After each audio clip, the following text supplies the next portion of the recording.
Good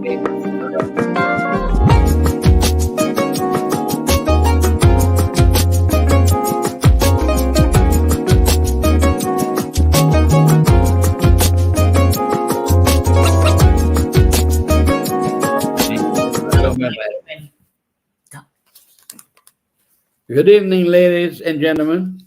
Welcome to another segment of Straight Talk with Grover Thornton.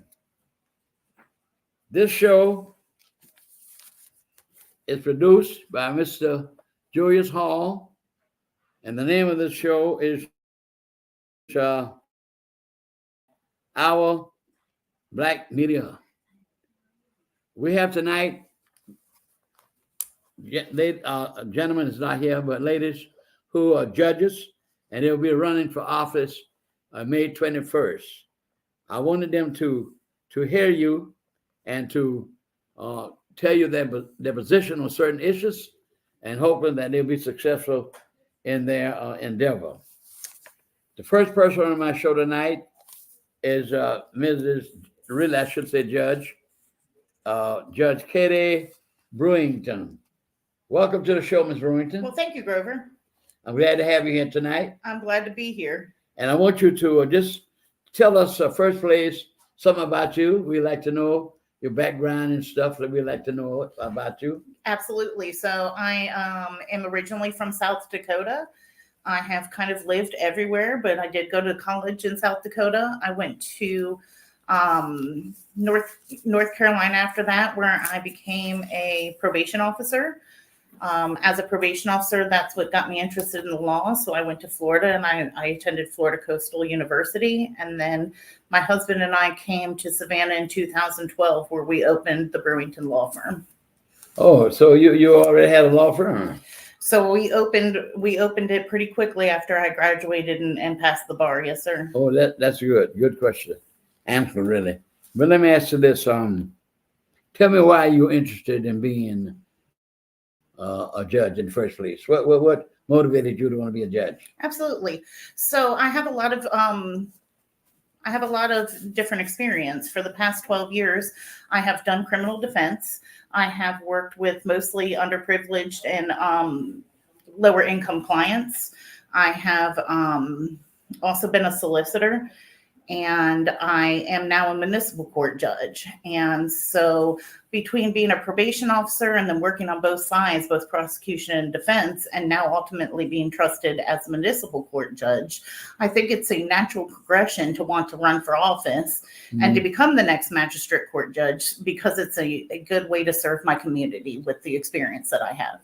So you're already a judge now, right? Absolutely, I am. In Pooler? I sit in Pooler, and I also sit in a recorder's court. So in other words, you're in the recorder's court every month, or when you have to take over someone? So I say, Mr. Thornton, I say, have gavel will travel. If a judge calls and says that they want me, I will show up. Oh, that's very good. Okay, so you really stand on standby? Yes, yes. Already good. Now, what really want to make you a judge to get involved with, and what would impact the citizens of the community? So it's a very impactful position, because you have a lot of power when you hold office and you're a judge. There's decisions that you're making that will highly affect the people that come in front of you. For magistrate court, on the civil side, they do small claims up to $15,000 and landlord-tenant law. So you ultimately may be evicting somebody from their home. They're also on the criminal side do pre-warrant hearings and good behavior bonds. So I may make a decision that sends somebody to jail, and it may be bondable, it may not be bondable. And so that's a great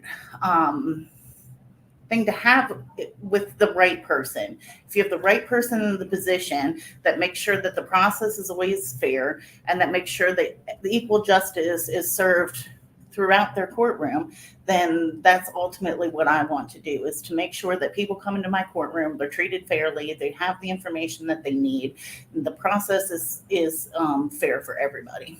Well, that's good to hear you say about a judge being fair and the judges being equal. Like you and I were talking the other day. I told you, I don't disrespect any individual who's a judge. Don't misunderstand my position. But I just find it difficult for me to really accept a minister being a judge. And, what's your view on that? I told you what my view was, that because it represents Christ, and Christ was totally compassionate, totally forgiving. So, that's my personal position on that. But what do you think about that type of position? I don't want to say that one person isn't qualified or another, but what I will say is I agree with you that a judge needs to have compassion. I think without compassion, you're going to take your power and you are going to and you're going to not do good things with it. You have to have compassion. You have to be relatable. You have to understand where people are coming from. If you don't have that, then you are not going to do a good job where you're at. So whether or not you have a different position or not, I just think that you want qualified people in the position. Mm-hmm. Well, Ms. Brewington, let me ask you this.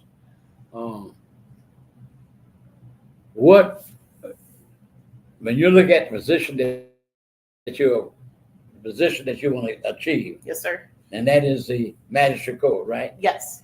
Tell us, what are some of the responsibilities of a magistrate court? We have so many: municipal court, the magistrate court, superior court, ordinary court. So what's your job duties in that you're seeking to get? Absolutely. So as a magistrate court judge, you're going to do those landlord-tenant cases. You're going to do those small claims cases.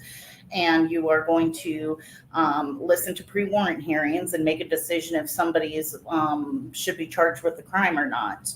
Now, in magistrate court, it kind of stands different than other courts in that it's known as the people's court, because it's the one court you can come into and you really don't need an attorney.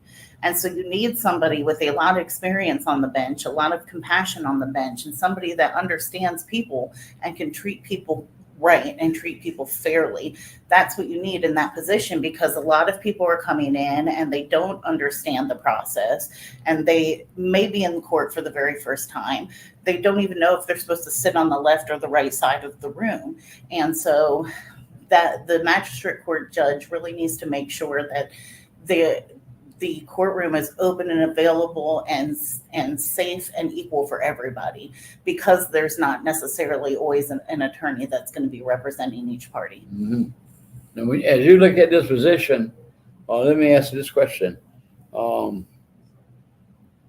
Have you sought in your mind some changes that need to be put into place in the position that you're trying to achieve? So I do.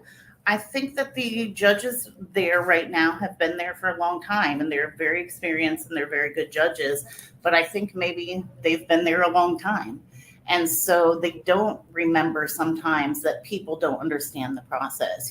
They've seen an eviction 7,000 times, but they don't know that Mr. Smith that's coming in has never been in court before. And so I think that that's number one, is that you need somebody in there that really helps the people. Okay, now, there's a movement. It hasn't generated a lot of discussion yet, but I've been listening for it to be. Mm-hmm. And that is they're asking, like, members of the Supreme Court, for instance. Now, see, you're an attorney and you're a judge. But see, when you move into a higher court and you're involved in a political party, you don't know, you may get chosen to be a judge on the state level. I mean, that's where it starts from a judge working in an office. Absolutely. As an attorney. So, but there's a movement, they want to have all the judges in the Supreme Court to retire at a certain age. What's your thinking? They're appointed for life by the Constitution. And Yes. they ought to get that change. I think you'll have to go through 3/4 of the states. The Congress passed a law in 3/4 of the states. We'll have to approve that, because they say the Constitution on the Section 3 of the Constitution, I think it's Section 3, that they're appointed for life. So you have to amend that particular article. in the Constitution. If you go to say they retire at such a place, just like the Constitution tells the president, a person that wants to seek the presidency, that they have to be 35 years old. So what's your view on that? So I don't think that there should be a strict line like 60, 70, 75. I think that you're a good example of somebody who is in a older generation but still has great things to offer, and so there's going to be judges and they're in the same space. So I think as long as you can do your job, then there shouldn't be a hard line for an age, because there can be 40-year-old judges that are terrible and 90-year-old judges that are fantastic. I think it's how you are running your courtroom that should matter if you should stay or you should go. At least you gave me a compliment about old. Well, I thank God for that. I'm going on 90 years old, so you gave me a compliment. I thank God for that. I'm still in control of my faculties. But the reason why I ask you that, because there is a movement because of the abortion situation going into the nation right now. Now, let me ask you this question. So tell me what you'd like to see change in that code. You gave me the prescription of what goes on, Mm-hmm. but tell me what you'd like to see change. Is there anything you'd like to see change? You told me like you were going to be compassionate, Mm-hmm. and you told me that about the age problem, because like you say, somebody could be 40 years old and more effective than one who is 70. So I can see that. But what changes would you like to, if you were elected, you would like to make in that position? I think I really need to get into the position to be able to fully answer that question. And I can definitely say that I think that there needs to be more compassion and more understanding of people. I think that's the number one change. But I really would need to get to work and see what's working and what's not in order to fully answer that question. Implement things that you'd like to see. Absolutely.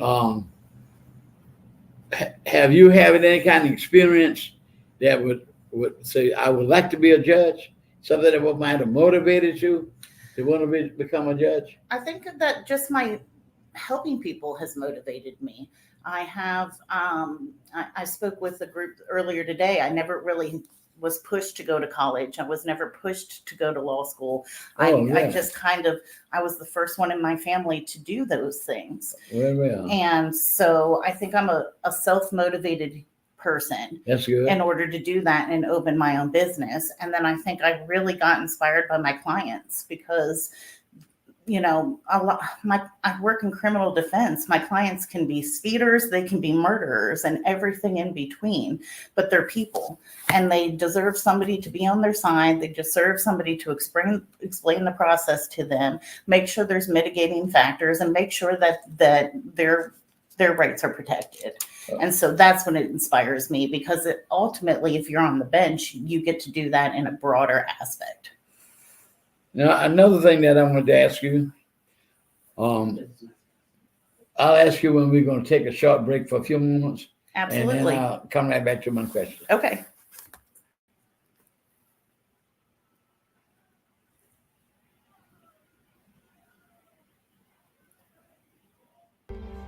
Hi, I'm Katie Brewington, and I'm running for Magistrate Court Judge. Magistrate Court is often called the People's Court because people represent themselves or are pro se litigants. Magistrate Court handles civil claims up to $15,000, dispossessory proceedings, pre-warrant applications, and good behavior bonds. I'm a great candidate for judge because I have the experience, compassion, and drive to get the job done. I have been a probation officer, a criminal defense attorney, a solicitor, and a municipal court judge, and I will take all of that experience to get the job done. So remember, vote Katie Brewington, May 21st, for Magistrate. I'm talking to her on the phone. There you go. All right, we're back. Thank you. Back with our guest, Ms. Brewington. I'm really enjoying talking with you. You really I'm enjoying impressing it as well. the people. And now, what I want to ask you this: what's your view on bail let me ask you that. I am asking you that because so many people in jail and they cannot afford bail. Mhm. I'm not talking about no person who has committed heinous crimes. They don't need any bail. But just ordinary people, sometimes the bail is too high. And you already said you recognize the fact that you have to deal with people who cannot afford to a lawyer who cannot. I'm glad they do have the lawyer with Supreme Court rule that a person must have legal counsel in the Absolutely. court. What's your view on that? So I do. I represent a lot of low income clients. And so they are the very clients that can't pay for high bonds. And so I sit in recorder's court and I do arraignments. And in magistrate court, I will be doing arraignments and bond hearings, especially with drug cases. So what happens when a person does not have the money for drugs, So for a bail? So I think that's where you can become creative. It doesn't always need to be a monetary thing. There's two things that you need to look at when you're setting bond for somebody. Are they a flight risk? Meaning, are they going to come to court? Yeah, I understand that. And then number two, are they a danger to themselves or society? And so you can put things in place like drug and alcohol assessments and domestic violence classes and things other than just saying you need to pay cash to get out in order to get that dollar a little bit lower so people can afford it.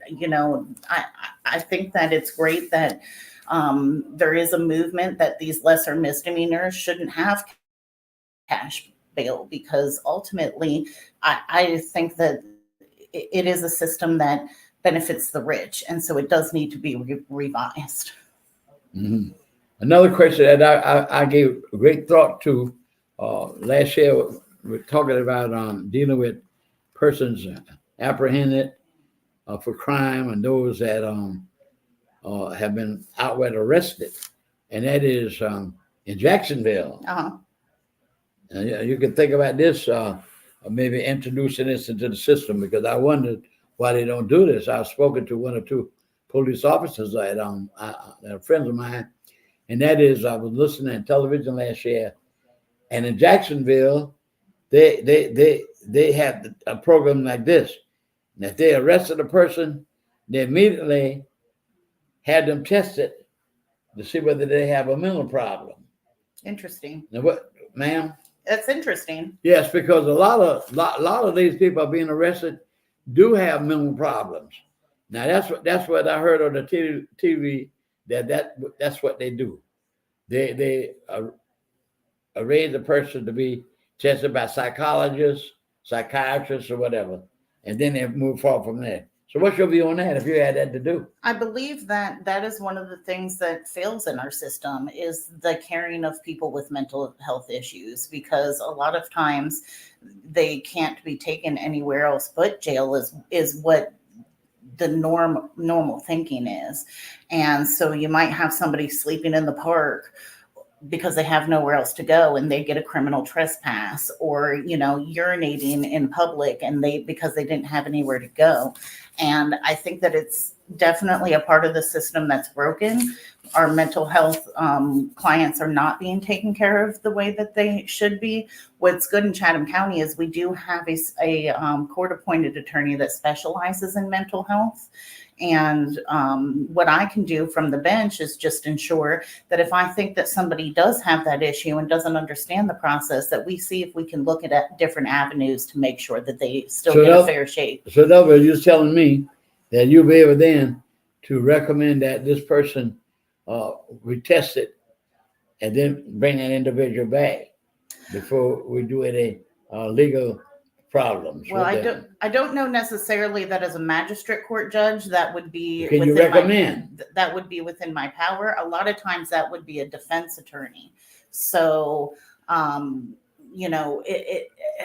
that's a hard one to answer because you can't prejudge a case. Yeah, that's true. And so you need to look at the different factors for that case. And so for me to answer that just sitting here, it's kind of hard. So if we make a comparison with Jacksonville and Atlanta and Savannah, that would solve a lot of the problems, because the person has a mental problem, bipolar, whatever like that, then the person going to get the treatment. And once they get the treatment, then it can be referred back to the judicial system. Yes, I think that we need to do that more. I have a federal client right now.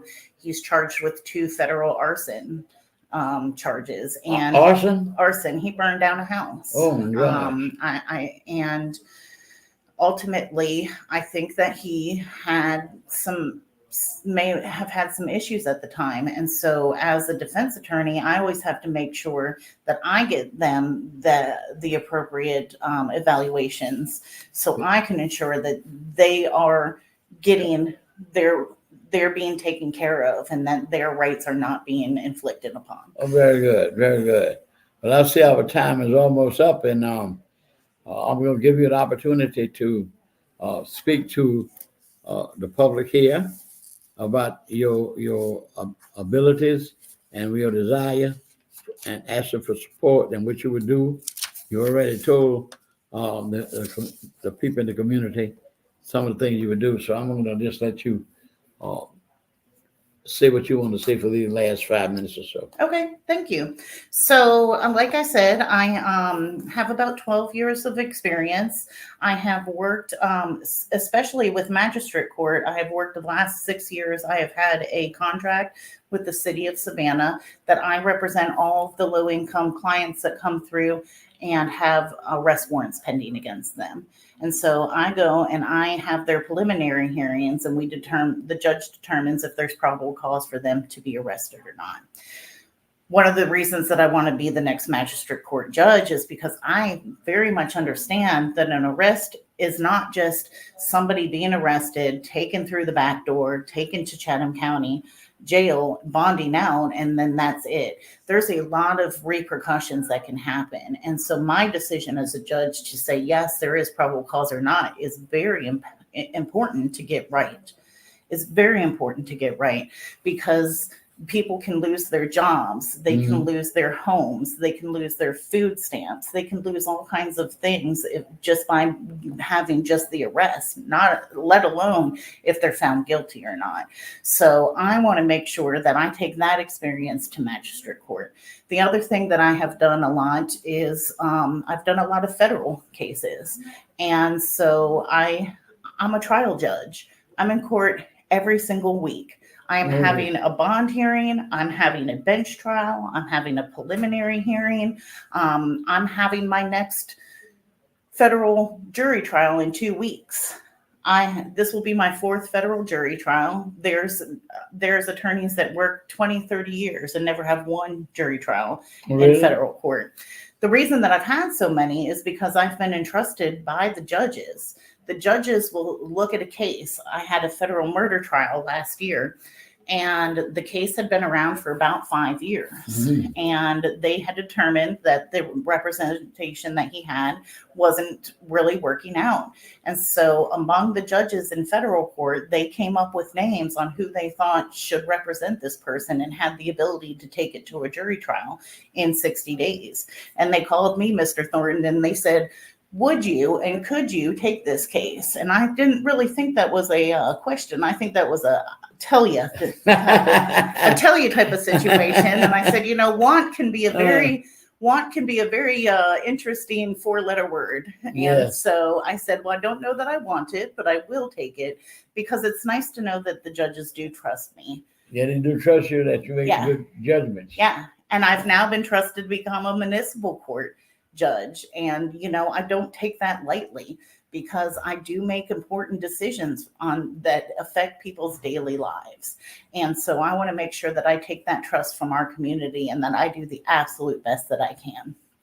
There's 2 things that I really, really also think judges should do. I think a judge should never think that they're the smartest person in the room.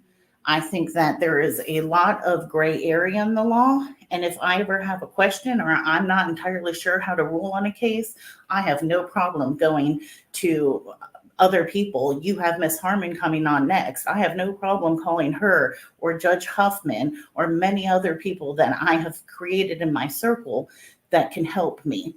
The second thing that I think is very important when you become a judge is that you reach down and you help other people come up. Yeah, that's good thinking. Yes, because if you're not helping the next generation, then you're really just not doing your job. My job is to help my clients right now, but my job is also to make sure that we have the best people, making sure that the system is the best that it can be, because it hasn't always traditionally been equal for everybody. And so we can strive to make it more equal for people.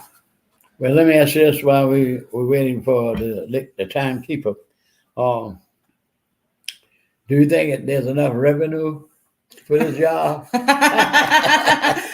Well, are you asking me, am I going to get paid enough, or does it make enough money? Which one are you asking me? So you think the judges get paid enough money for what they do? I think they do. I think they make a decent salary, and and I think that it is good. I also think that the justice system is a business, and there is revenue through all parts of the justice system. And yes, it is a big business, and there's a lot of money to be made by different people. I've never been that person that just wants to make money.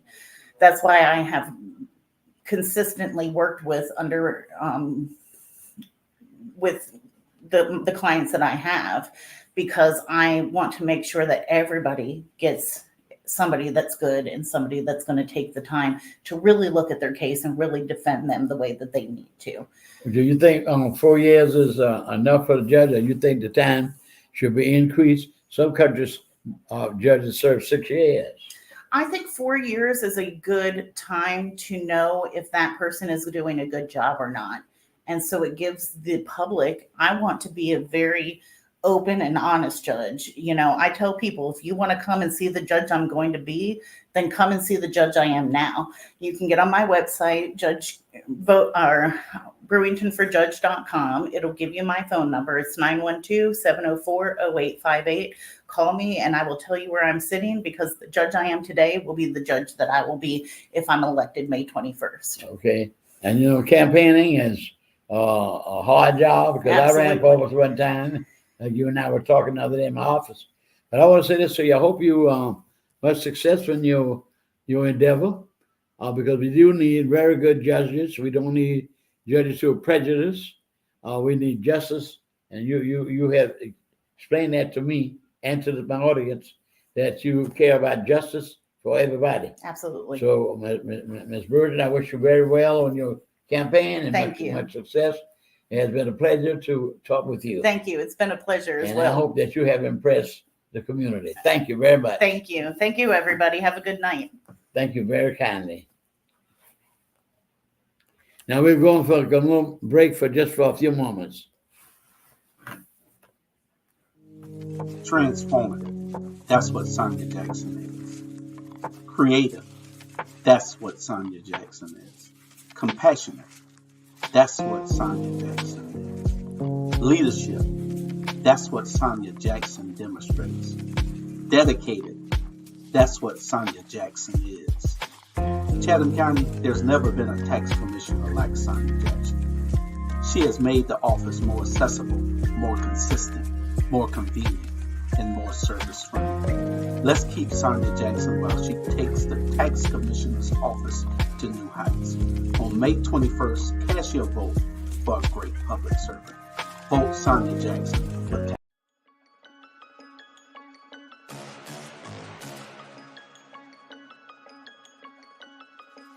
Hello, I'm Richard Coleman, and I'm running for the office of Sheriff of Chatham County. And when I'm elected, I promise to inspect what I expect. Chatham County, it's time for a change, and that change is me, Richard Coleman.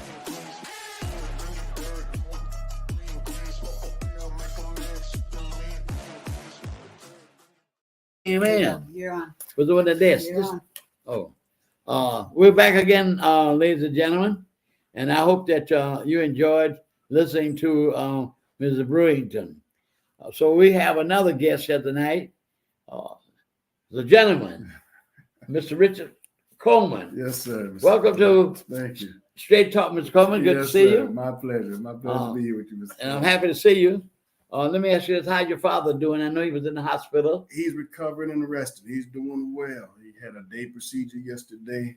Good. And I just want to thank everybody for all the love and support that was shown and given to the family. And I understand he was a coach at one of the high schools, wasn't he? Yes, at Johnson High School. Oh, Johnson High School. For how many years? 50 years. How many? 50 years. 50? 50 years. Oh, man, that's a long time to be a coach. Yes. He has had a lot of influence on a lot of young men. Yes. Your dad and I, we served together on the Ralph Vaughan Gilbert Civil Rights Museum for a few years. Yes, sir. Fine gentleman. Enjoyed working with him. Thank you. And never knew you before, but the chip don't fall far from the block. Thank you. Thank you so much. I'm happy to have you here tonight. Yes, sir. Thank now you. You're running for the job as sheriff. Yes. Is that correct? That is correct. Now you'll be the first African American sheriff. Let me say this, ladies and gentlemen. We've had 4 fine gentlemen. You'll be the 4th one. Yes. Running for this office. And that's the only office here in Chatham County we have not been able to break the glass on. We've had mayors, we had representatives, we had county commissioners, we had chairman county commissioners, we had mayors, and we've had representatives, all of that. But we have never been able to elect a sheriff. Yes. Now, I do know we had Mr. Williams back there doing the 60s. Right. Mr. Sam Williams, he's deceased now, a very good friend. He ran for sheriff. And then we had Mr. Holmes. Right. We have Mr. Mike Jones. Mr. Mike Jones. All these are fine men, and yourself. Yes, thank you. So you're very confident that you're going to break the ice? Absolutely. Like Ms. Clinton did. Suppose have broken the ice. Yes, sir. As the first woman president of the United States. So I'm happy to have you here tonight, sir. But let us start questioning you about what you like to do and your position, and hopefully you will be successful. Just tell us the first thing. Let's just tell us about yourself. Everything you would tell us about yourself, why you wanted to be the sheriff and what motivated you, whatever. Go ahead and talk to them. They're listening to you. Okay. Well, my name is Richard Coleman. Yeah. I come from 2 prominent family members, my mother and my father, here in the Savannah community. Talk a little louder. Here in the Savannah community. I'm a 30-year Georgia certified peace officer. I'm a former chief of police, assistant chief of police. And where was that? Chief of internal affairs. I was chief of police first in Thunderbolt. I was the first black chief of police for the city of Thunderbolt. Yes. And then I went on to a city called Arlington, Georgia, where I became the chief there. And I moved back close as my parents' health started failing just a little bit to get just a tad bit closer. I went to a city called Davisboro, Georgia. So you really have a lot of experience with the job. Absolutely. Yes. Now tell us what motivated you to want to be a sheriff in the first beginning into law enforcement. It's about, in the beginning for policing, it was just about connecting with the community. I was always a community person. And I was always a person that was out in the neighborhood. I was a friendly person. I was about my people, about my community. You got to speak up now. We can hear you good. Okay. Yes, sir. It was just about connecting with the community and serving the community in my profession, and if I was very effective at an early age in my profession, serving the community, why not shoot for the stars? Why not shoot for the highest seat in the county that's in my profession, which is the sheriff's office? Which is the sheriff. Yes, sir. Let me ask you this then, sir. Have you thought of some of the things that let us know what some of the things you would like to do to improve? Are you satisfied? First, let me ask you this. Are you satisfied with the current sheriff? Are you willing to change things that you see need to be changed? Or you got some things you'd like to do to improve that organization or what? There are a lot of things I would like to improve. Number one is staffing. A news report came out and said there's about 115 deputies short staffing. And when you have short oversight. So we have 115 vacancies right here. Right. The last report that I received. Now, from an inside source, I hear my numbers are much higher than that. But for what was reported, even if we say 115, that's still a considerable amount of shortage, which causes problems internally when it comes to oversight. So, individuals who are incarcerated, they have to be watched. They have to meet certain deadlines, within the structure itself. And so, we've got to fix that oversight. Deputies are working 16 hours a day, 6 days a week. And that's just too much of any human body. So in other words, we have a shortage. So yes. Has that been brought to the attention of the county? Absolutely. absolutely. And what is this position? From the news article I read, it's just a matter of them trying to get out and promote the sheriff, promote the business, promote the profession. Obviously, I don't think they've been very successful in doing that. I understand individuals are going on their lunch breaks and not coming back. So it's not been a real good, popular choice, should I say, to work at the sheriff's office right now. And I'm thinking that someone who's more connected, who's more informed, who deals with the people more, who they trust more, could come in and actually fill those positions. Right now, I have 247 names of people who are ready to come to work with me when I'm elected to fill those positions. So you mean to tell me right here in Chatham County we have such a shortage as that? Yes, absolutely. So, well, tell me then, what are some of the things you would do to improve that position if you are looking to be that glass? Also, you have to look at right now, the Chatham County Sheriff's Office is the leading provider for mental health in the Southeast region of Georgia. That shouldn't be so. Say that again. They're the leading provider for mental health in the Southeast region of Georgia. That shouldn't be so. So we don't have, you're telling us that we have interpreted what you're saying, that these clients are not getting 25 to 30% of that jail population is mental health. So but there's no program to analyze these people, get them tested for mental health. They don't need jail. Is that one of your objectives if you're elected? Yes. Now I was just talking to Ms. Brewington just left here, and she was saying the same thing about, and I was telling her about the program in Jacksonville, the police department, and this is what I heard on TV about last year. Yes. When they arrest a person, they immediately, as quick as possible, get that person tested, analyzed for mental problems. Because most of the time, in my judgment, I may be wrong, a lot of these people are in jail because of mental problems. Right. Now, you said such a shortage that we have. What would you do to improve that? Well, with a person with the mental problems. Well, these people need help. They need treatment, not incarceration. So what we've got to do is come up with diversionary programs, whereas if these people are evaluated on scene, and if we know that they're dealing with some type of mental health issue, then we get them to the proper treatment places and resources necessary versus taking them to jail and arresting them and locking them up. What you have, if you find a person who's incarcerated for mental health, what you have is 3 charges. You're going to either have disorderly conduct, lottery and prowling, or criminal trespass. These are simple charges that happen every day because officers just don't want to deal with these individuals when they get a call for service on them. So they give them these 3 charges, they place them in jail, and then let the taxpayers pay for them. We don't want to do that. We don't want to burden our budget putting all our on the taxpayer citizen, keeping people incarcerated when incarceration is not what they need. What they need is help. What they need is treatment. Mental health is an illness. It's not a crime. So tell us then, it's good to hear you mention that. And I was surprised to know from you that that's not going on as far as treatment for these people. But I was telling you what I heard they do in Jacksonville on the television. Yes. When they arrest a person, as quickly as possible, they get them tested, evaluated, and tested for mental conditions. Right. Yes. And then they refer them to the proper resources. And once they are able to stand trial for what they've done, yes. But sometimes they do things that, by judgment, they don't know they did them because of the mental problem. That's right. Correct. And that's another problem. Yes, that is correct. So that's another problem. So tell me then, what really motivated you to want to be in the sheriff business anyway? Well, it's just being in law enforcement altogether. Law enforcement is always, when I was young, I was very fortunate to always have a focus of what I wanted to be. Oh, that's good. You wanted to be a sheriff. Yes, I wanted to be the sheriff. That's a very good objective that you decided to want to do.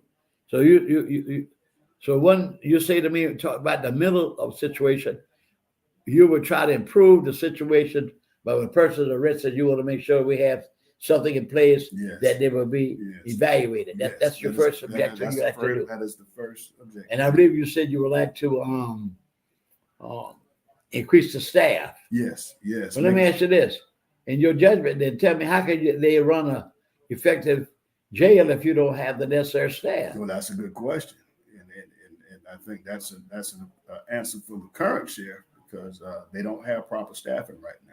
And I don't think things are being ran effective as they should be, from what I'm understanding. Okay, and let me ask you this then. Do you believe a sheriff should stay in office any certain length of time or over and over and over? I think what's the predecessor was St. Lawrence. He At said St. Lawrence. about what, 40 years? Yeah. Yeah, he came from the county police department as the chief, and he Do you think that'll ran be for sheriff and he won the seat. Do you think that should be tenure? No, I don't think there should be a limit on sheriff, because I would like to be sheriff as long as I can be, as long as I know I'm doing a good job and serving the citizens of Chatham County the way I'm supposed to serve them from that seat that they. Well, the people answer that question every time there's an election. Right. The people make that judgment. Right, exactly. There you go. So they If you make don't a like me, judgment. vote me out. That's what I'm going to say. The Yes. people would make that judgment. What is another question I want to ask you? Yes, sir. Is there a lot of money to be made being sheriff? Is there, I think the sheriff's salary is set by the state by the legislators. state? Yes, Of the yes. So city? if he wants of the state, Oh, the state state- house, oh, yeah. the So state if he set- wants to lobby for a raise or anything, I think. oh, he I has to didn't go know there that and was lobby for done it. by the state. Right. Yes, sir. Oh, that was done by the state.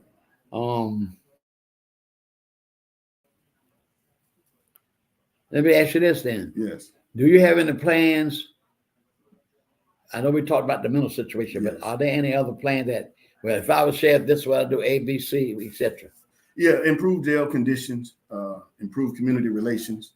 I think as a taxpaying citizen, a resident of this county, you have a right to the sheriff's service.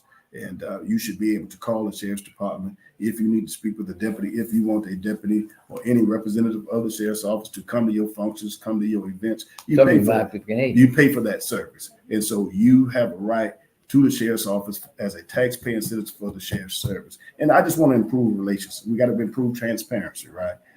We've got to improve community engagement. You know, we have to improve all these necessary resources that taxpaying citizens who vote for that office are allocated to. And that's what I want to do. You know, we have to address the crime issue that's going on from the sheriff's seat. The sheriff is the highest law enforcement officer in the county. And so, in other words, if we put it in layman's term, if all else fails you when it comes to crime, you should always have your sheriff's office. That's what that means. And so we want to play our part in assisting these local agencies in crime prevention efforts. And so these are the things that I'm focusing on, that I'm looking forward to and putting out front and serving the people of this county. Now, I know the sheriff has a responsibility, but just tell us some of the things, as soon as you go hit on what it was I was thinking, what the sheriff does. Just tell us some of the sheriff's responsibility. Three primary functions of the sheriff, right? Three primary functions? Primary. And what are they? There's a whole list, but we did three ones that we really focus on. That's courthouse security and county buildings, right? Jail administration, and they serve civil service, which is disposition. So break those down. Well, dispositions of the court, and anything that's coming out of the courthouse, coming out of the courtrooms, the sheriff is responsible for those services. The jail administration oversight, he's the chief jailer, as well as. Well, just one moment, we're going to take a little break for a few moments, and we'll be right back. Now, I want you to keep talking. You got to kill up this time. You got about 15 minutes.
All right, ladies and gentlemen, we're back here with Mr. Coleman.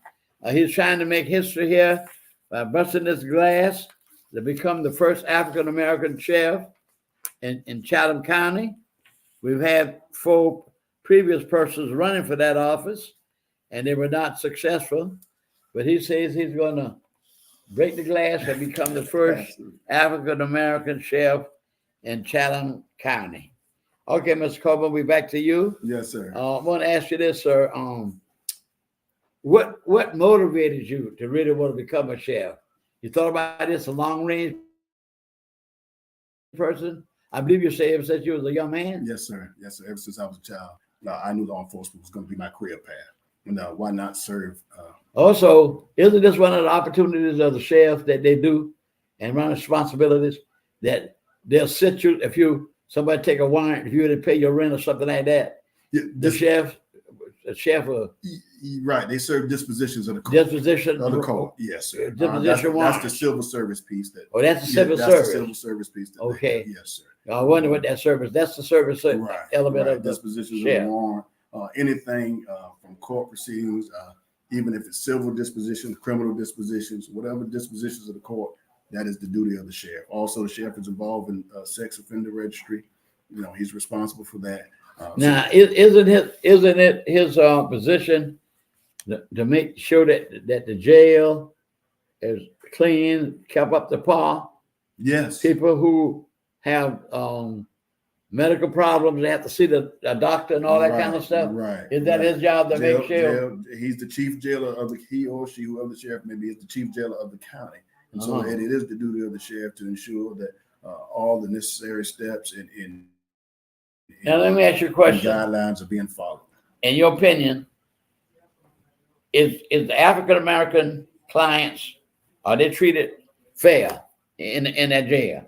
Now, I don't have any direct insight into it on how actually individuals are being treated. However, I just can speak from the point of being short staffed that it's causing some problems as far as inmate oversight, which is the daily activities and the daily goings of the inmates. Yes. You have to be properly staffed to properly oversee people. And when you're short staffed and you're not able to oversee, then you're going to have incidents that occur. And some also, lead to medical issues as well. So, we definitely want to improve on staffers. Okay, let's look at the jail for a moment. Yes. Does the sheriff does he have an individual responsible to him that keep a watcher over the jail? It's called the jail administrator. Yes, sir. You have a jail administrator. Yes. Is he African American or white? You don't know. He's Caucasian. He's a Caucasian gentleman. Yes. What are some of the things you would like to improve with the jail when you get this position? You feel that you're going to win it, so you got to be optimistic. Oh, morale is number one. Staffing is number two. We're definitely going to review policies and procedures. We're definitely going to review command. We'll review every aspect. You have to look into the contracts that are out there. We have to review these contracts to see if they're fruitful for the jail. And so it's just a lot of things that come into play as soon as you are elected. I mean, immediately they drop in your lap, and you've got to be prepared to have oversight over these. Okay, to have oversight over that. Now, to your knowledge, do we have a nice amount of African Americans in positions in the jail? On the command staff at the admin level. What do you mean by the command staff? The admin level, I think, is major or higher. The position of major or higher. I believe there's. Well, so you're telling me to get promoted or ranked? Yes, sir. Okay. I believe there's three majors on that command staff, probably about 7 or 8, maybe. They're very good. Majors. Yes, sir. So yep. It was good. You say you've had experience being a police chief. Yes, sir. I am a Georgia certified law enforcement executive. Oh, Georgia certified law enforcement. Yes, I can run a police department. I can run a sheriff's office. Oh, that's good. Yes, sir. So where did you get that certification from? I got it from the Georgia Chiefs training. Yeah. Georgia Chief what? Georgia's Chief Association. Oh, okay. Yes. Okay. You had to go to school for that? Yes, that's executive training for the Georgia Chiefs Association. Yes, okay. Sir. Yes, sir. So how many years you have under your belt as 30 years as a Georgia 30 years, I believe you said 30 from the beginning. Yes, sir. Yeah, 30 years as a Georgia peace officer. Oh, that's very good to hear. We have the experience for the seat. For the position. Yes, sir. And like I said over and over, That's the only piece of glass we had not broken. And I've been in the community here many, many years working. I'm going on 91. So I thank God for that. I don't Yes. hide that because I'm blessed. Yes. Not too many people in the faculties That's control right. themselves. That's right. They're 91 years old. That's right. But I want to ask you those things because that's very important. A lot of times people get into positions and they talk, but they don't show no action when they get in there. Right. And in that position, you have to be able to Talk take a the talk and stand walk the walk. exactly. Yes, sir. And forget about the repercussions, but Right. you have to do that right. But like your previous guest, my guest said that when you sit where you were sitting, Yes. it should like to be fair and just Yes. to all people. That's correct. And That's whether correct. it's in employment Right. or other positions That's correct. available, That's correct. You want you to know, be fair. That's you got to correct. be fair and You want just. to be fair. Right. Now, have you thought about this when you was a young man? I believe you say, "If I want to be a sheriff." Yes, sir. Well, at least you had Yes, already sir. chosen Yes, I've already chosen my yeah, career path. your career I path. thank God for the opportunity to walk in it. Yeah, well, Yes, I'm truly yes. grateful. Well, we don't have a few more moments left, and Yes, sir. I'm gonna leave you to say whatever you want to say. In addition, about your campaign, Yes, sir. tell the people about your Yes, campaign. sir. I saw one of your signs over here on Lago and Tibet. Beautiful sign you have with your Thank picture on you. there. Very Very attractive Thank sign. you. Thank I'm gonna be fair and honest. I've seen many signs, but Yes. I'll have to rate you by the It's a beautiful sign. Thank you. Thank you. It's really a Thank beautiful you. sign, and Thank that you you. have advertising for this position. Thank you. Thank you. I just want the people to know, Mr. Thornton, that I am your next chair. I plan to be fair. I plan to be accountable. I plan to be transparent. So you just talk to the community. I plan to make the necessary change. Change is that Wait a minute, hold that word change. Yes, sir. What is that word change you're going to make? Other than you going to the position? Improve jail conditions. Who what? Improve jail conditions. Wait a minute now. Community transparent. Wait a minute, hold it now. Improve jail Conditions. Yes. So what are some of the conditions that's Right now, there's some question marks in the community about visitation. You know. Oh, what you mean by visitation? People they want won't let the people see when they want to see them? Exactly. They have now. They've gone to technology for visitation. One time, visitation was in person. Now they've gone to technology for visitation, and these things become very costly at some point. And so, wait a minute, on the technology, the only thing I know with the technology was with satellite visitation. Oh, I don't know about I know of that. Like we're doing now. This is how. Give me an example. Right. The only thing I know from the old times, you go there in the jail, you put the phone to your ear. No. It's just. That's one thing I don't want to know about because I don't want to go to no jail. I'm just asking. I don't want to know about it. The only time I was in the jail for a speeding ticket when I worked for the company one time, I went out to the airport to pick up some packages. Right. Because part of the machinery died at the Georgia Pacific Corporation. I was in the office type work, but I did pick up the mail and stuff like that. And I was speeding in Garden City because they told me to hurry back with the project because the machine was down. Yes, sir. And the police stopped me, saying I was going 80 miles an hour, something like that. Well, so when I got to the jail, it was time to pay. I didn't have no money, $80 with me, whatever it was. Right. The man, they locked me up, and the man was very nice. We talked, waiting on the guy at the office to come and pick me and get in the rescue and pay the fine. And here we, and by 5 o'clock, the man was so nice. We done talked about that happened about 3 o'clock. Yes. And we thought the man said, Mr. Thornton, now it's just about my time to close and do be going home. Oh my gosh. And then I had my 2 boys too. I was in a mess. But the lady I was going with, when married, she got my 2 boys from a previous marriage. Right. But she did that for me. And the man was so nice. And he had to put the handcuffs on me, man, to go from one building to the other on Aberson Street. I said to myself, I hope nobody don't see me. So I got into the jail. Yes, sir. These guys were playing cards, everybody was having a good time. I told the fella, I said, well, don't expect me to be too friendly with you because I won't be here long. That's right. So the conditions of the jail. Yes, sir. That's one of your means. Community transparency. So in other words, are you telling me then some things are going on in the community that in that jail that we don't know nothing about? I'm hearing some things. I'm hearing some things. I can't say for sure. I don't want to put that out. You can't put that out. Right. I don't But you have heard some things. But one thing I can say when I'm elected, You change it. it is what it is. Transparency. It is what it is. Well, it ought to be transparent Good, to the bad, or community. indifferent. Yes, sir. Yeah. I was once told the same light that makes you shine is the same light that will show your blemishes. Yeah. And so it is what it is. It is. You've got Because to be I believe in that transparent. transparency. I was put on a jury one time, and Judge Gaston was handling that case of Superior Court.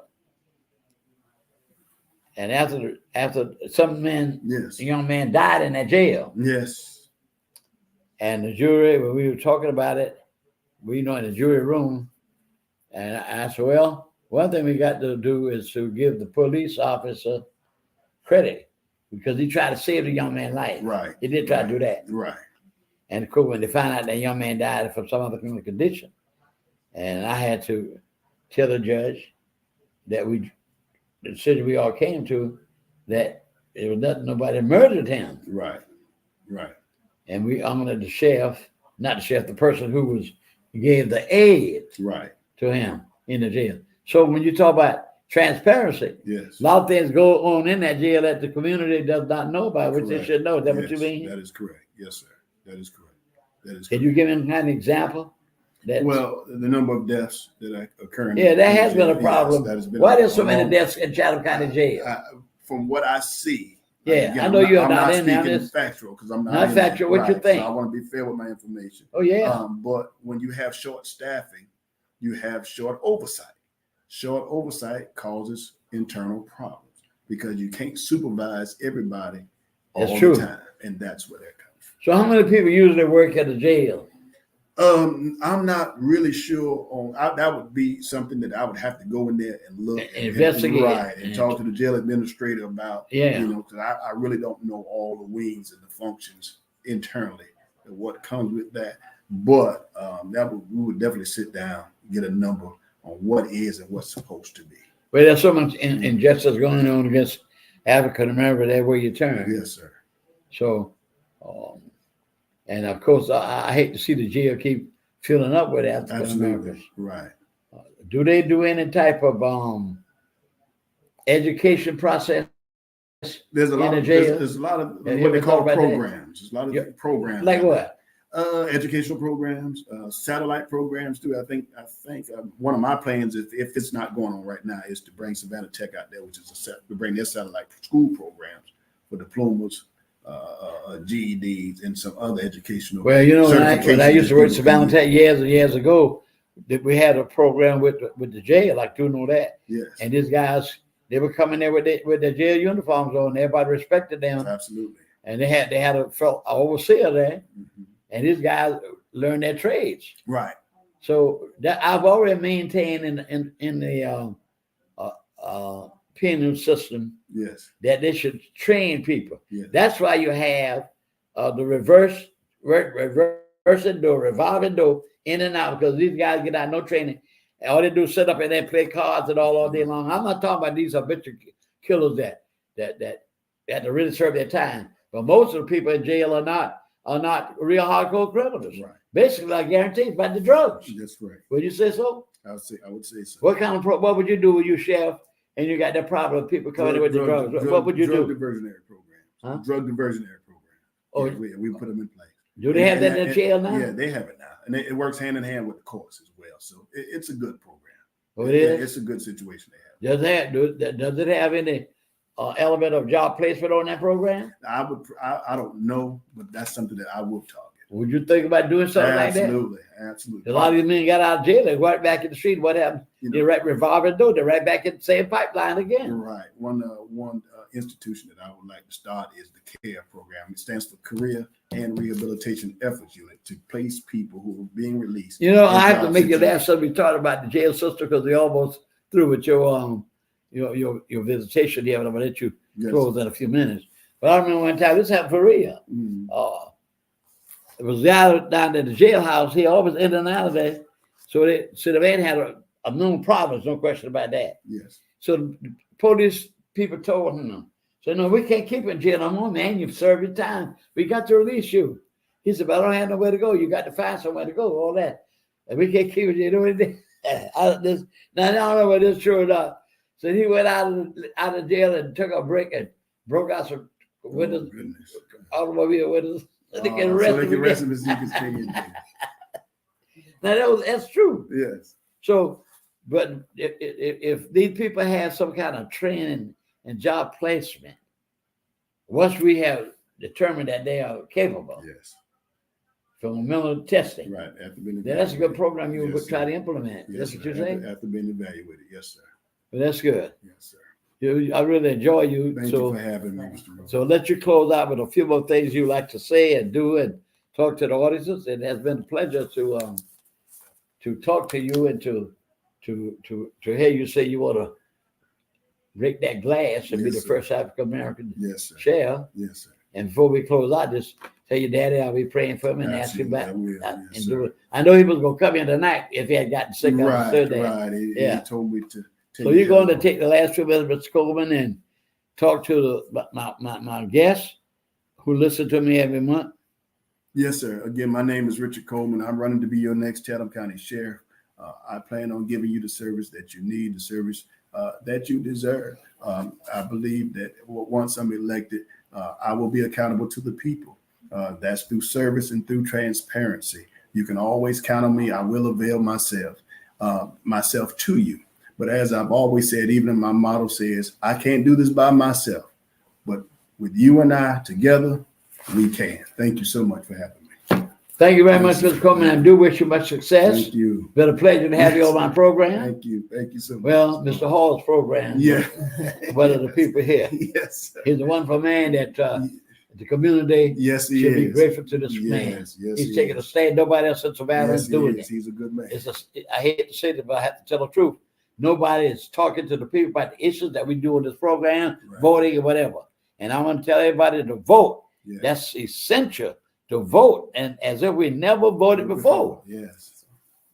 Nice to meet you again. Likewise. Thank you, sir. Yes, sir, my pleasure. Yes, sir. And I hope you much success. Thank you. We'll be right back. So be right back.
Go ahead. Oh gosh, I have to take you on the phone. All right, ladies and gentlemen, back again. I'm having a nice night tonight with another excellent judge who is ready for office, and her name is Judge Crystal Harmon. Welcome to the show, Ms. Harmon. Thank you. Very attractive lady. Thank you. I'm happy to have you on the show. I'm glad to be here. I had a long talk with her yesterday. She and I talked about 4 to 5 hours yesterday, not only about judge things, but other matters that happen in our community and into this nation. So I'm happy to have you on my show. Yes. Over my show, I'll be the last contestant on the show here, my guest. I'm honored. Just tell us about yourself, Ms. Crystal. Yes. Well, my name is Crystal Denise Harmon. I am A little originally. louder, darling, Yes. so everybody hear you. My name is Crystal Denise Harmon. I'm originally from Florida, DeLand, Florida. I graduated from FAMU Law School, so I am a proud Rattler. I initially moved here to Georgia a little over 12 years ago and started in Dougherty County as a prosecutor for the DA's office. And then I moved here to Savannah and I became a prosecutor here in Savannah. And my main court that I was assigned to was Recorder's Court and then later Superior Court. Currently, I am the chief judge in Garden City. I'm also the pro tem judge in Pooler and also a pro tem judge in Recorder's Court. And I am running for Recorder's Court. Oh, we're very happy to have you here, Miss. May I call you Miss Crystal? Yes, Judge you can. Crystal? Yes, you can. All right, Judge, I call you Judge. Is that You all right? can. You can. All right, fine. I'm pleased to have you here. Yeah, I'm so glad to to be the here. show tonight. I had 3 fine contestants Mm. who are here tonight as my guests. I want to hope you will be very successful in your endeavor. Thank you. But I want to ask you some questions that I want to see what your thinking is. Okay. Tell us, you give us a background about yourself, educational wise, or let the community know. And all my guests, I call all people that listen to me my guests. Yes. And I think a lot of them, and I think a lot of Mr. Julius Hall, Oh, yes. fine gentleman, Yes. a man that really let the community know. It's sad to say, but truthful. You know what I told you yesterday about the devil? Yes. Yes, you did. If I'm Yes. lying, the devil, I want to make the fight harder than Yes. he make it. But I'm telling the truth, Mr. Hall is really a fine gentleman. And I know I'm getting up in age and stuff like that. But I know this. I like to talk about him because he's the only one seen to be pushing out things into the community to make us a better people, a better community. And I praise him. I thank God for him. But now, Miss Krista, you told us about your educational background and everything. But tell me, what made you want to be a judge when you was a young girl coming up? What motivated you? I mean, like I was telling you yesterday, Thurgood Marshall family thought he was going to go to middle school. Right, right. And he said, "Oh, I want to be a lawyer." So he writes for an application from the University of Maryland. And of course, he got a reply back, and they told him up front they could not accept him because he was a Negro Right. in America. Right. Terrible. And of course, when he became famous, they wanted him to be the commencement speaker to their graduation. And he politely told them, "No. When I wanted to come to that school, law school, you refused to accept me." So tell us what motivated you want to be a judge, Yes. a lawyer in the first place. Yes. Well, here's a funny story. I actually never wanted to be an attorney. I really only wanted to be 2 things growing up, and that was a doctor or a singer. And I can't sing worth a lick. Can't hold. Why you a want to be a singer? Can't sing. I wanted to be in front of people and just Oh, perform. like you in front of me. Yeah. Yes. And I was terrible at math. So I went to college, UCF. I went to UCF and I had probably about 4 or 5 different majors. And Trying to decide. yeah, I couldn't decide. I was going to be an accountant, a historian. Finally, I decided on political science because I was at my 4 years and I said, I got to get out of this place. And I didn't know what I was going to do after I graduated. And my aunt, she's actually the one that encouraged me to go to law school and to go to FAMU. And when I got there, I was just very much an introvert. I thought I was going to be a transactional attorney, just in the office, sitting and writing paperwork, things like that, never in the courtroom. However, there were 2 main judges that I had a chance to interact with while I was at FAMU. And that's Judge Hubert Grimes and Judge Reginald Whitehead. And they encouraged me, and Judge Whitehead was my trial practice instructor. And he encouraged me during that class, and I learned that I had some skills as a trial attorney. So when I graduated law school, I decided I was going to be a trial attorney, and I found my way here to Georgia. And, I was working as a prosecutor. I then, in 2017, went out on my own, started the Harmon law firm, and I was a criminal defense attorney, still am, criminal defense attorney, working as a public defender in Garden City, public defender and pooler, federal court doing defense work, and also private defense work. And I was approached by Judge Tomlinson and the city of Garden City, and they wanted to know if I was interested in becoming the next judge there. Oh, yeah. And yes, and it took me a while. I thought about it long and hard, and I decided that being a judge would allow me to continue on my work as a public defender in terms of working hard, making sure that everyone's receiving equal justice, and also making sure that the process was fair. Okay, now let me ask you this question.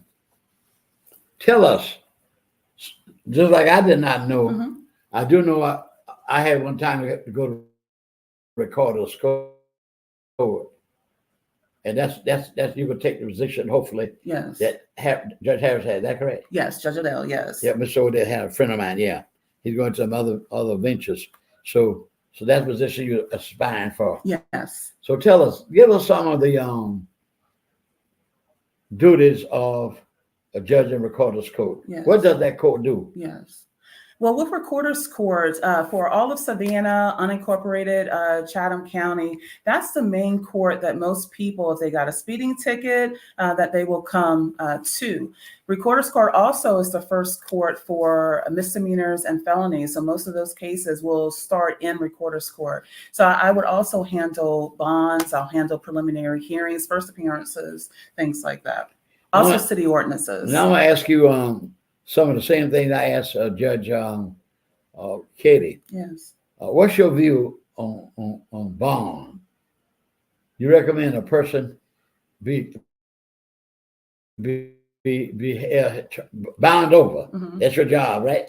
To be bound over Bound to the over next to court. the next court. Yes, Is yes. that right? Am I right? Yes. So when I'm bound over to the next court, then it's up to the court whether or not bond will be extended to me, depending upon what the offense is. Right. That's correct. Is that correct? Right. But you just still tell me as an attorney and a judge, what is your view on bond? Because so many there's a movement right now in some states to cast a bond. A lot of times you have a person in jail over and over and over, got nobody to stand for a bond for them. Mhm. So what do you do? Well, and just let me clarify a little something in terms of with the bonds.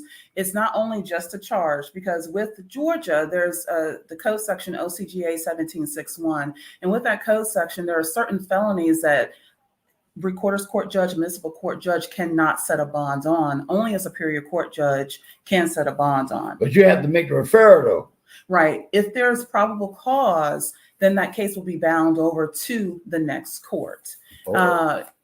Regarding any other cases that come before a judge, or as I'm currently in Garden City, there are certain factors that we look towards. One, whether or not individual is a risk to reoffend, whether or not individual is risk to community, risk to a victim, whether that individual is a flight risk. Also, in terms of whether or not an individual is a risk to reoffend, a judge will look at that individual's criminal history to determine. Okay. Yes.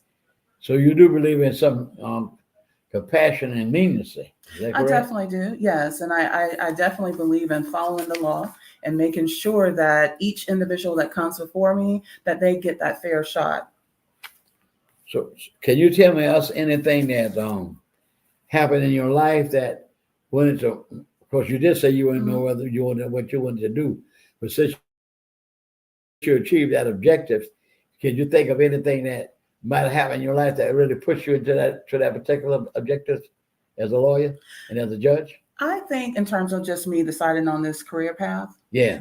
I think my background really made it possible that this is a great fit for me. I've always loved to read. I've always loved history. I've always was interested in the law, following the law in some way, shape, or form. And also, I was introduced, to the criminal justice field actually at an early age, because I was a victim of a burglary. Oh, I didn't even say that yesterday. Yes, no. So you're so pretty, so they had to try to steal you, maybe. I don't know. I don't know about that.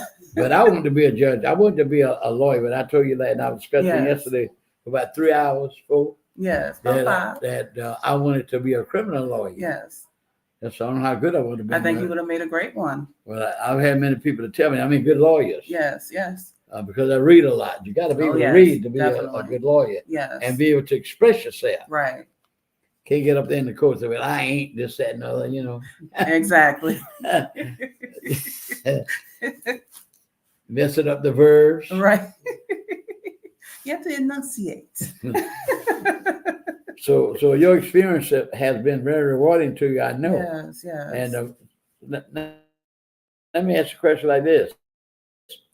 I was speaking to Ms. Brewington, and I was telling her about the system in, talked to me yesterday, I believe we did, in Jacksonville. Mhm. You remember we were talking about that yesterday? Yes. And that's before they sentence a person, then they analyze them, send them to psychiatrists, psychologists, and they try to look at their background, look at any medical problems. But most of the people in the jailhouse, 9 times out of 10, got mental problems. Don't you think so? A lot of them? I do find that. And so what Jacksonville does, as I was telling you yesterday, they take the person to get this person analyzed and check out, see whether or not they have a mental problem before they turn around and just throw them in the jail and your trial is such a date. But there's a problem. Then when that person get well enough, maybe they're in a position that you got to take into consideration that this mental problem, what caused this person to do that particular crime. Right. So the word judge means there's a great thinking in your part. You just can't jump up and say, okay, so. Right. You understand? That's my view. Yes. Now you take for instance, a man was saying on talking on TV yesterday and today, as a matter of fact, about all these people that attacked the Capitol, which they did. Mm-hmm. You know, during January 6th when that Yes. happened. And the man was saying that some of these people may have mental problems. So what do you do with these kind of people? And they say that and sentence them to 3 and 4 and 5 years in prison for doing what they did. Right. Because everybody now apologizes and say, well, I followed Mr. Trump, I did this, other, they didn't do no thinking because they didn't think what the results would be. But Jacksonville does have that program. And I talked to some of the friends of mine who in city government. Nobody want to implement that.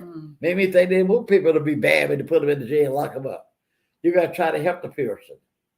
That's why, as I told you yesterday, about my view on a person being a judge. And what you're thinking when I told you about Jesus Christ, I don't have too much, I won't say respect, but I just don't care for a person being a judge and being a minister. That's my view. Because you represent Jesus Christ as a minister and as a judge. What would you think? How would you handle a situation like that?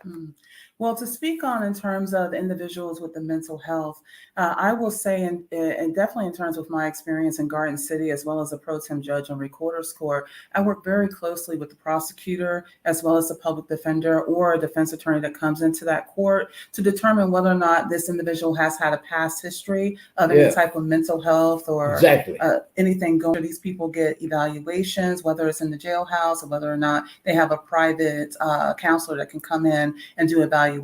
So we definitely try to make sure everything is not perfect. We're working on trying to get a good system for these individuals that do have mental health issues, as well as those individuals that have drug-related issues, because that's also a major problem in the jails as well. A lot of people, the crimes are committed because they are, in fact, on drugs. You know, I had Mr. Julius Hall on the show one night, a month before last, right?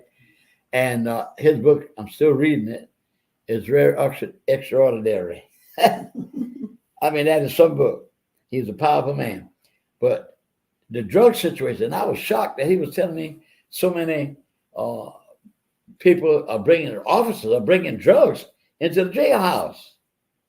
That's the experience he's seen for his own self. It's unfortunate. So if you were the judge and you know that was going on in your district in which you were running for office, and you're the judge representing the whole county, what would you do with that? Well, in terms of individuals that are charged with whether or not they are working in the jailhouse and they're supplying inmates with drugs, drugs, if they are charged with that, of course, I'm looking at it initially, they are innocent until proven guilty. And when it comes to my court, my determination is going to be one, whether or not that individual can get bond or should get bond. And then also whether or not there's enough probable cause to see whether or not this case will go on to, say, Superior Court, because that would be a felony charge.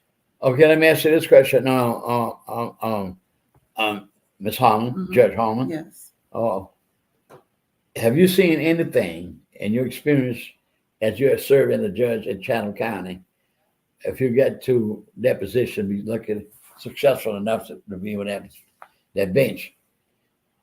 Have you seen anything you'd like to see change in recorder scope that you would let the public know?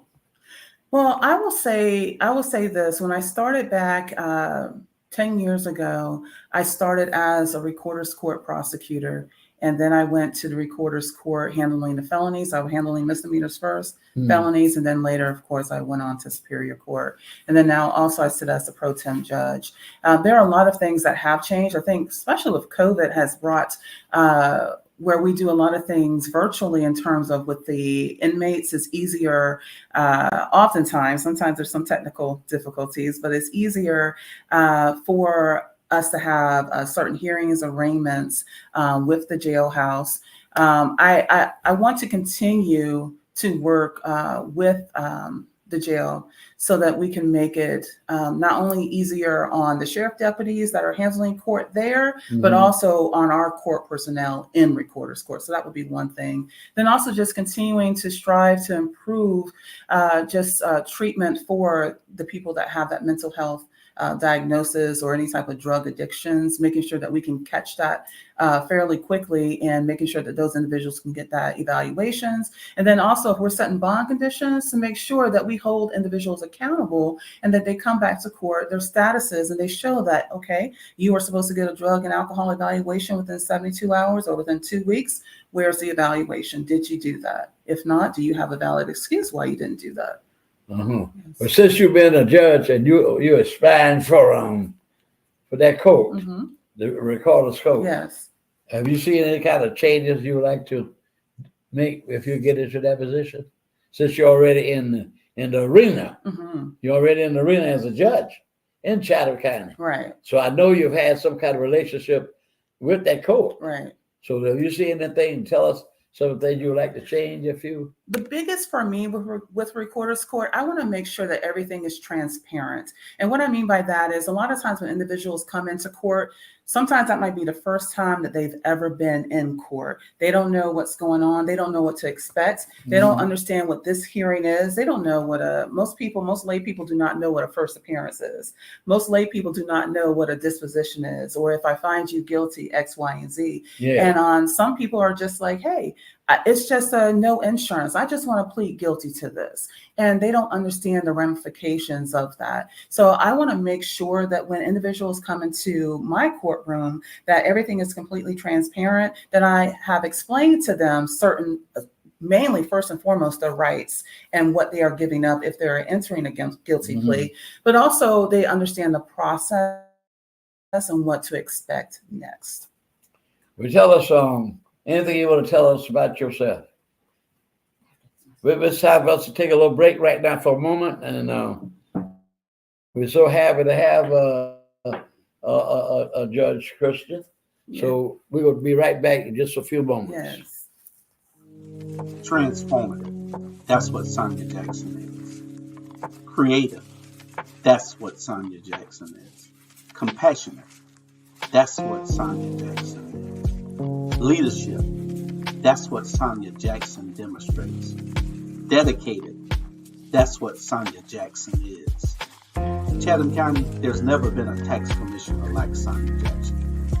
She has made the office more accessible, more consistent, more convenient, and more service-friendly. Let's keep Sonia Jackson while she takes the tax commissioner's office to new heights. On May 21st, cast your vote for a great public servant. Vote Sonia Jackson.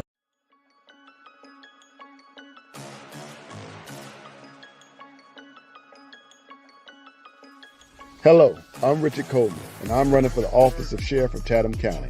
And when I'm elected, I promise to inspect what I expect. Chatham County, it's time for a change, and that change is me, Richard Coleman.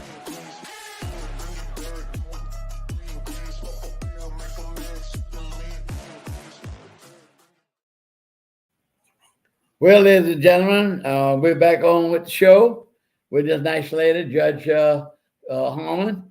Judge, I'm going to let you take the next few minutes to tell them to wrap this thing up tonight, to tell us why we should vote for you, and just go right on talk. Okay. Well, first and foremost, thank you so much for spending First and foremost, thank you so much for spending your Saturday evening here, listening to me and listening to my campaign and what I hope to bring to Recorder's Court. As I stated before, my name is Crystal Denise Harmon. I am running for Recorder's Court. I'm currently the Chief Judge in Garden City, Pro Tem Judge in Pooler, and as well as a Pro Tem Judge in Recorder's Court. When I started here in Savannah, I started in Recorder's Court and currently sitting on the bench in Recorder's Court. I just continue to wish to bring transparency, making sure that the process is fair and just for each and every person that comes into the courtroom. I understand that everyone that comes into the courtroom, they might not be happy exactly with what the outcome is, but the main thing that I want to make sure is that they will know that the process was fair. So please remember Crystal Denise Harmon for Recorder's Court this May 21st. Thank you. All right, we'll wrap up this month, ladies and gentlemen. We're so pleased that we've had some wonderful guests on the show tonight. And I just want to let us know this. We must continue to vote, participate in our community, because why? They're trying to whitewash everything in history. And next month, show I'll probably have one or two persons on, but I'm going to spend the rest of the time bringing us to May 17th, 1954. That's what I want y'all to read, get on the internet, ask what happened May 17, 1954. I call it the Second Emancipation. So with that, I want to say thank you very much for listening, and I hope to see you next month, and have a blessed weekend, and God bless you.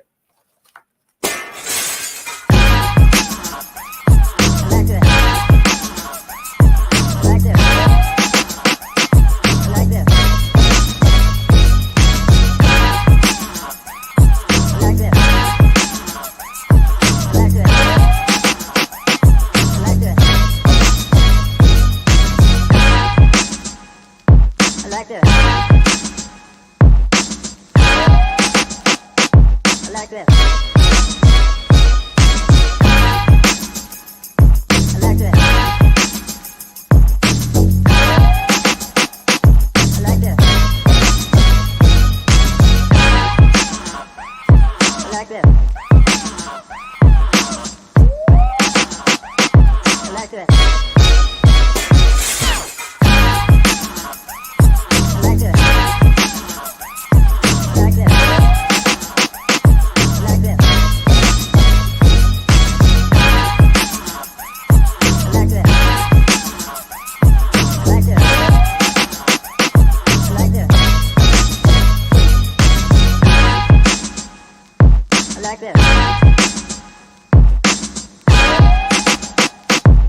that.